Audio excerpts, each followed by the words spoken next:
ছেলে মেয়ে দুজনেই সমান, এই কথাটা আমরা অনেকেই বলে থাকি, তাই না? তো আদৌ কি সব জায়গাতে আমাদের ছেলে মেয়ে দুজনকেই আমরা সমান প্রাধান্য দিয়ে থাকি? আমার তো মনে হয় না।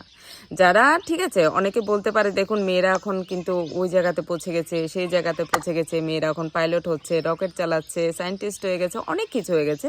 অবশ্যই আমি মনে করি অনেকটা উন্নত হয়েছে। কিন্তু সমাজে যে আমরা সাধারণ মানুষরা রয়েছি, আমি সাধারণ মানুষদের কথা বলছি, যে অন্তরিকে পৌঁছে গেছে তার সাথে আমাদের তুলনা করে কোনো লাভ হবে না। যে পৌঁছে গেছে সে পৌঁছে গেছে, তার সাথে আমাদের তুলনা কিছুতেই হয় না।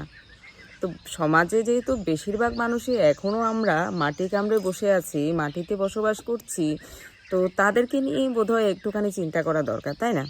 তো তাদেরকে নিয়ে চিন্তা করতে হলে আমাদের এই যে কথাটা ছেলে মেয়ে দুজনই সমান, এই কথাটা কিন্তু সব জায়গায় চরিতার্থ হয় না, তাই না? আমরা যখন একটা কথা বলি, একটা একদম সামাজিক মধ্যবিত্ত শ্রেণীর ছেলে মেয়েদের কথাই আমি একটুখানি বলার চেষ্টা করছি। তো আমরা যখন আমাদের একটা মেয়ে সন্তান হয়, তাকে কিন্তু আমরা খুব সব সময় মানে যেরকম ভালোবাসি সবাইকে, ছেলেকেও ভালোবাসি, মেয়েকেও ভালোবাসি, অবভিয়াসলি ছেলে মেয়ে দুজনেই আদরের সন্তান হয়। তো যে মেয়েটা যখন ধীরে ধীরে বড় হতে শুরু করে, তখন কিন্তু আমরা ওকে খাওয়া দাওয়া পোশাক পরিচ্ছদ দেওয়ার সঙ্গে সঙ্গে প্রচুর পরিমাণে একটা কথা বলে থাকি, দেখো তুমি কিন্তু মেয়ে সন্তান, তোমার কিন্তু এইভাবে চলতে হবে, ওভাবে চলতে হবে, বড়দের সাথে সম্মান করে কথা বলতে হবে, কদিন পরে পরের বাড়িতে যাবি, পরের বাড়িতে গিয়ে কিভাবে মানিয়ে গুছিয়ে নিবি, এভাবে চললে হবে না, শ্বশুর শাশুড়িকে এভাবে মান দিতে হবে, সেভাবে মান দিতে হবে, বড়দেরকে সম্মান এবং ছোটদেরকে আদর স্নেহ দিয়ে মানিয়ে গুছিয়ে চলতে হবে, স্বামীর কথা শুনতে হবে। এই কথাগুলো কি আমরা ছেলেদেরকে বলি? বলি না তো। তো ছেলেটাও তো পরের বাড়ির মেয়ের সাথে সংসার করবে, তো ছেলেটাকে কেন এই শিক্ষা দেওয়া হয় না? একটা মেয়ে রাত্র করে বাড়ি ফিরলে তাকে বকাঝকা করা হয়, কেন রাত করে বাড়ি ফিরেছিস, এত রাত করে মেয়েরা বাড়ি ফিরে কেন?